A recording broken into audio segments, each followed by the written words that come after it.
Valentine's Day is upon us, and here on Weekend Journal, we are talking to a lady who has got the answer for you.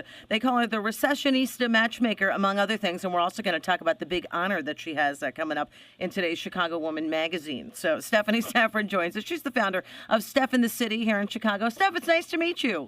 Thanks for having me. So you're saying that a lot of the lessons maybe that our grandparents talked about being in the 50s and it being such a chivalrous time for men and women, that we could be learning a lot, even though the technology age brings so much to the table today.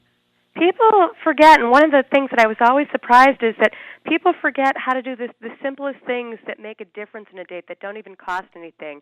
I've talked to people that say that they go on a date and they didn't even hear one compliment. It's like, that's free. That's that's something that I just can't believe that people have forgotten to acknowledge people, maybe because they're too busy putting like on Facebook. Mm-hmm. But people have forgotten, guys opening the doors, confirming the dates. All these things are still important because people just get very confused and the signals get crossed way too easily. When a guy would leave you a message on your answering machine back when I was dating and there were answering machines, you would sit and analyze that to death because you could actually hear the tone in someone's voice of whether or not they really wanted to talk to you again or they didn't call at all. We can go crazy, I would think, when you get a text or an email that someone just says, yup. No. Well, then they go crazy. Not only that, but not only do they go crazy over the text, like the one lines, or well, he only sent me one line, or she only wrote one line back. But like how the time frame. Well, it's been like 2 hours. Are they in a meeting? Are they are they texting other people? I mean, now you don't know. Not only is it the message, but it's the time frame. And with answer machines, I don't think we went that crazy. No, I mean, at least you were just hoping to get a blink, like the blinking light when you came home. But you didn't want to hear, you have no messages. Zero messages. If you watch in the movie that Drew Barrymore was, he's just not that into you. Yes. She has a line in there, and she says, she liked it when there was just one phone and one machine, and it made it a lot more simple. She said you can be rejected then by several different types of communication. Right, you can be rejected via text, via email, via phone, via Twitter, via Facebook. Who are the people that are breaking up with someone on Facebook and not having the nerve? I mean, to me, that just says that's no one you want to go out with anyway. No, that is terrible. I mean, I think that's definitely the 20-something group. But the fact is, if you were, accepting somebody and, you unfriend them because, if it's an if it's a relationship you've had for a long time, I understand the unfriending. But to actually break up via Facebook, that's like on Sex and the City with Carrie and and this guy broke up with her on a Post-it. Right. That's the level of class we're talking. Right. Yeah, and so that's someone that you didn't want to really be hanging with anyway. So what are people that come to you? You're a matchmaker, and not just for love, but also for social connections. But let's talk about the love factor. When people come to you, what kind of advice are you giving them, and how did you become a matchmaker also? Well, for starters, one of the things we take a look at, some of their dating experiences, and a lot of people are coming to me because they're just frustrated. A lot of people are online dating and feeling that they're tired of, the fast food type of dating, that where they're not getting the responses. They're tired of, someone writing them 5 times and then not responding enough to even go on a date or make a phone call. And, even if they go on a fabulous date, then they never hear from them again. So people are coming to me because, what I'm providing is I'm providing an experience where there's a guaranteed introduction. There's rules set in place so that people feel much more comfortable when they walk in, and that they know they have somebody to talk to after the date, so that if someone, does something that's completely inappropriate, or if they have a fabulous time, they still have that kind of buddy or person to give them objective, like, well, did they like me? Did they not like me? Because I'm that kind of go-between at the end for feedback in case the person kind of chickens out and can't tell them, they weren't for them. It's hard to really say that. I mean, we all say that we want to hear the truth, but a lot of people don't. And then that's why, like, I've had guy friends over the years who I've yelled at them and said, why didn't you just tell that girl that you wanted to break up with her, as opposed to just not calling her, after 3 dates for 2 weeks and the girl keeps calling. I remember this distinctly. He said, all you girls say you want to hear that. He said, but if I called her up and I told her the reasons why I didn't want to go out with her anymore, she would explode. And I don't want to hear it. I had a guy who came to me and asked me that question. That he was 30. He'd gone out with 4 different women on first dates. He told all of them he was going to call them again, but he really liked one of them. And I said, you work in sales. I said, do you like going out in public?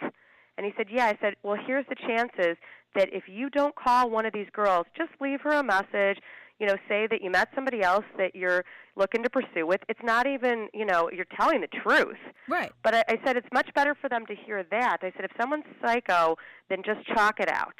But the bottom line is, how much more comfortable are you going to feel if you run into this person and this girl is dating one of your friends, they're at a job interview, they're at a big party, that there's a much easier chance that they will figure out who you are with Facebook and LinkedIn and all the social media than there was before. And, how comfortable is it going to be for you because you couldn't do that? And, because I told him that I had an experience where that had happened, where I had screwed up. I had not shown up for a date. I called the guy and apologized and offered to take him out, and I'm so glad I did. I mean, he didn't call me back, so it was like, okay, sorry, his ego is bruised. But 2 months later, I had a job interview, and the guy who would have been my boss turned out to be his best friend. Oh, my gosh. So, see, yeah, I mean, that could have been disastrous.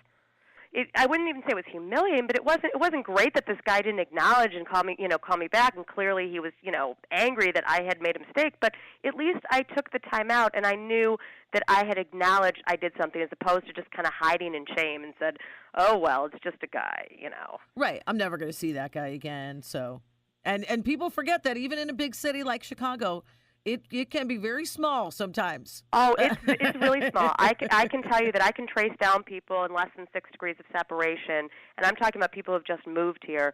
Have they mentioned something, and I know them. I've set that person up.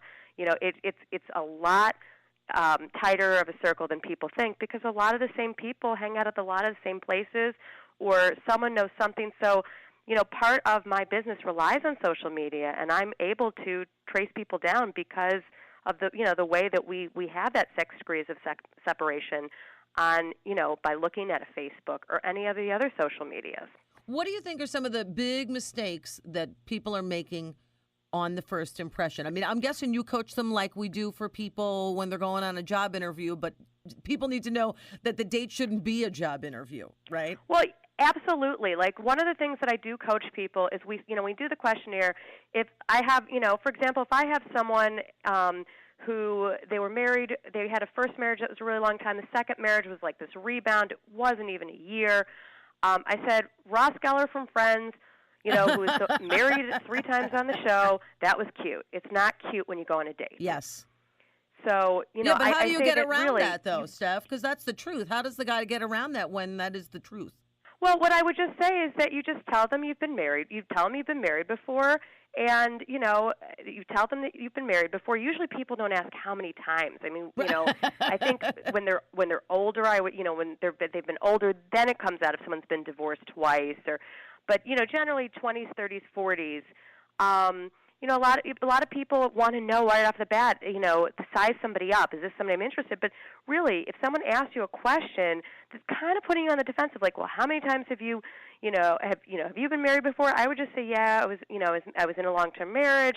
I've been in some relationships since then. When I get to know you better, we can talk about it because you don't have to spill out everything. Right. I mean, I'm not talking about somebody who is married to, I know this person was married for over a decade to one person and married for less than a year to another person. And, so I'm not talking about the people, I'm not talking about people like Kelsey Grammer, who, is going on his 4th marriage. I'm talking about people who, may have made a mistake or done something. I mean, maybe when you were 21 you got married for a year. You don't have to really emphasize it. It's like, you can talk about it later because it's not as significant as people think. I mean, someone's going to realize if you lie about your height, someone's going to realize that or your weight. People are going to realize that off the bat when they meet you. But certain other details, people are interested in people, but sometimes they get very caught up in wanting to know too much information off the bat or giving out too much information. And I really, and if someone asks a question that they feel they have to tell them everything. And that's not important. The important thing on a first date is Are you having a good time with this person? Are you attracted at least that that you could possibly see it in a romantic sense? Because not everybody you're going to have that vavoom spark. But, do you share common goals? I mean, if this person is telling you that they don't ever want marriage and kids, and that's something that's important to you, then you should not be giving them a second date because they're telling you some important information up front. Right. And clearly if you're not on the same page, then that's okay. I mean, and you can say to that person right there, look, I think you're cute, but we're clearly wanting two different things in the rest of our life. I think what a lot of people do is they forget to even compliment. That is one of the things. They forget to compliment. They forget to turn off their phones. And there's nothing more annoying than hearing the beep, beep, beep, click, click, click the whole time you're there. Yes. I mean, I was sitting once where a guy was talking to me, and literally he looks down at his phone, and it was the girl a friend of his who was a girl, across the room, texting him to see if he needed to be saved. Ouch. And he told you that? Or you just figured that out? He told me that. Oh, and I was sitting here like first of all, TMI. Why are you telling me this? But talk about even the fact that you're a 30-year-old man and you're even looking at your phone that you might need help. That takes off points right there. Well, and you should know how to save yourself when you're a 30-year-old man, right? I mean, sorry, but I mean, by a lot of these people. I mean, by the time you're 25, you've gone. Most people have gone to some college parties, have gone to parties, and dealt with the people that you don't want to, the nerdy people that you never want to talk to, or the guy that won't go away, or the girl that's psycho.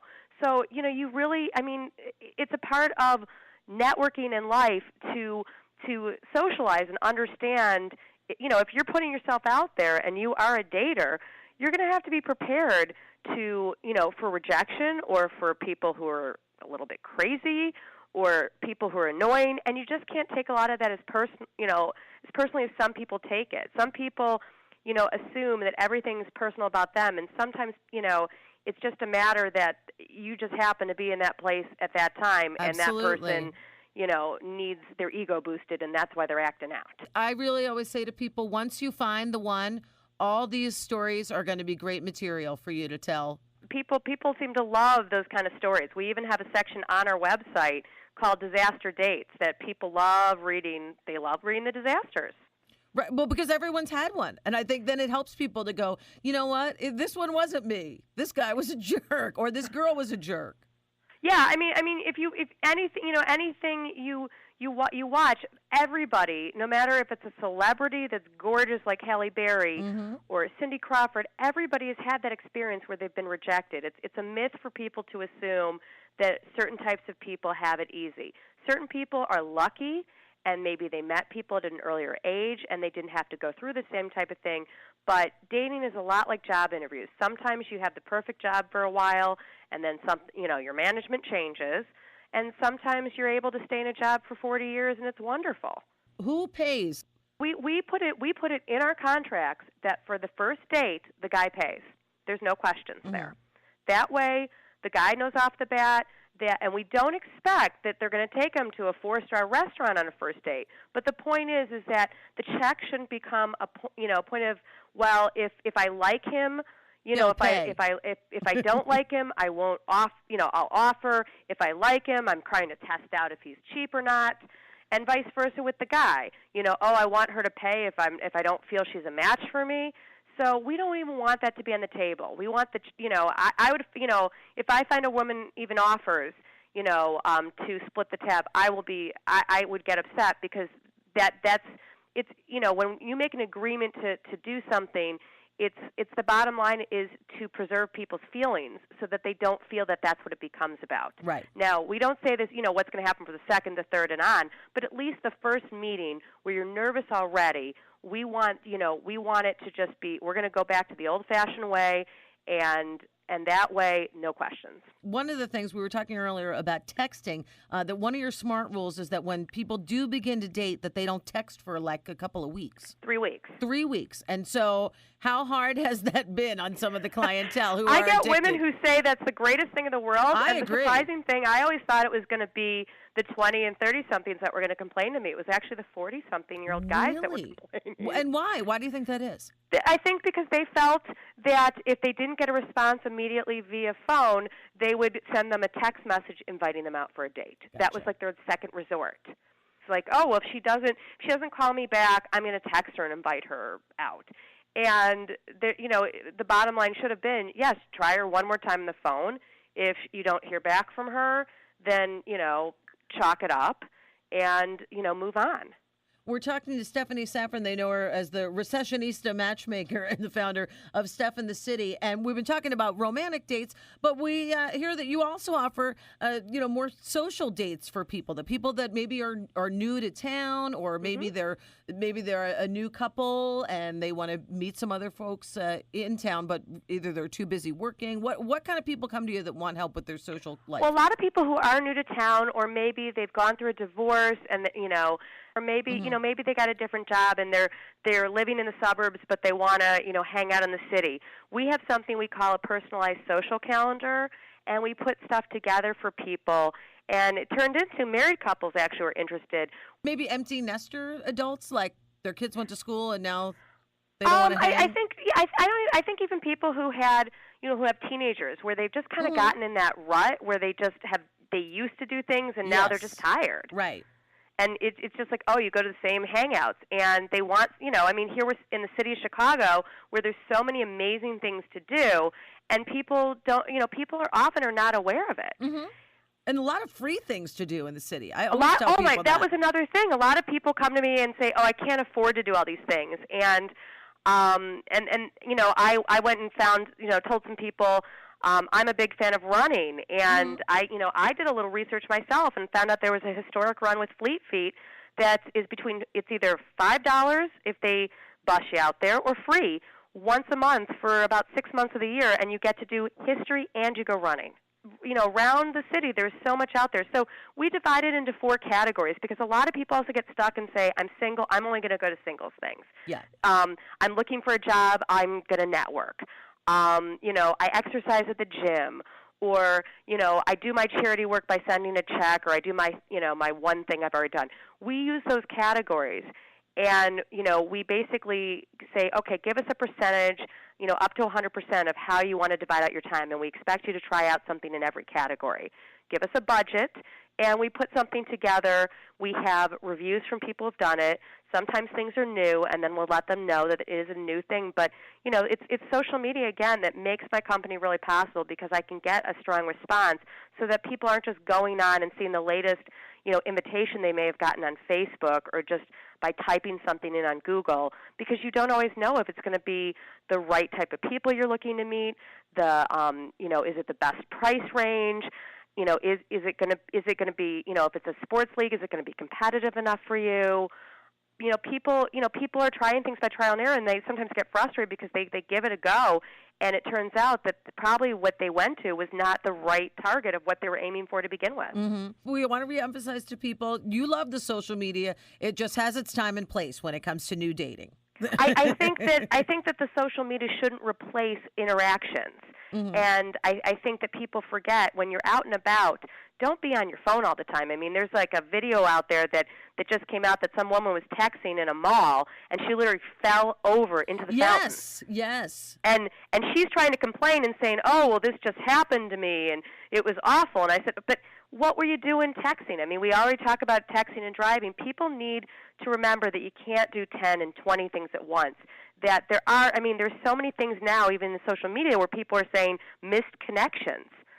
There are so many cute guys, cute women out there that are looking at you, and if you're sitting there looking at your BlackBerry, your iPhone, blow it. Yeah. You're missing out on, part of part of being in a big city where there's lots of people to meet, to connect with, and you're not going to get that same connection by being on Facebook. All right, so tell everybody, where is your website if they're hearing all this and going, I need Stef today? It's www.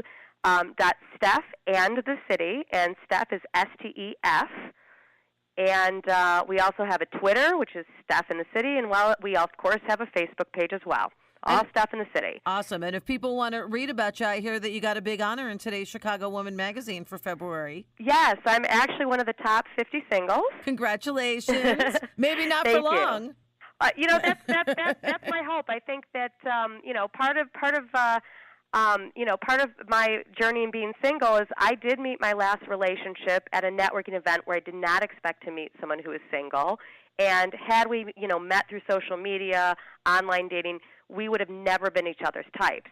And that's where, again, I stress that people need to start meeting people live, because sometimes you find there's connections when you don't sit and take a look and say, oh, they have to be, this laundry list I have on paper. Right. And who's to say that it might not be right for me, but maybe he's a great guy for you, or maybe neither one of us will go out with him, but down the road he'll hire you for a job, or life's crazy like that. You never know what can happen. I have run into so many people that, you end up reconnecting with, or people down the line that you forget that, wow, you might run into these people again. And I definitely think that people, there are people out there that maybe aren't for you, but maybe there's somebody for someone else, Right. Or, sometimes the timing is not right. I mean, I've been married for almost 14 years, and my husband and I often say if we had met maybe 5-6 years ago, it might not have worked out because we were just in a different place. There is something to be said on timing, that definitely is a factor. But, again, people just need to spend more time seeing people in person and going back to socializing and acknowledging people in person. I mean, there's only so much liking you can put on Facebook and tweeting out you can do. Yeah, I mean, for it to be sincere. I'm definitely for it. But, again, if you're spending more time, with that type of interaction than you are with personal interaction, then I think we've got you've got a problem there, and it's something that I think we'll see as this as the younger generation, the way that they date and the way that they talk, it's just unreal that their parents are telling 16-year-olds get off these devices and actually talk to your friends or hang out with your friends. I know, because I have witnessed teenagers sitting in a group texting and no one speaking to each other. They're getting they're using their thumbs, and they could better do something else. Yeah, well, go to Stef in the City. That's where you can go. Stef in the City. It's .com, right, Stef? StefInTheCity.com. All right. Happy Valentine's Day to you. Thanks for talking to us today. I look forward to connecting with you in person. Absolutely. Take care. Thanks a lot. Thanks.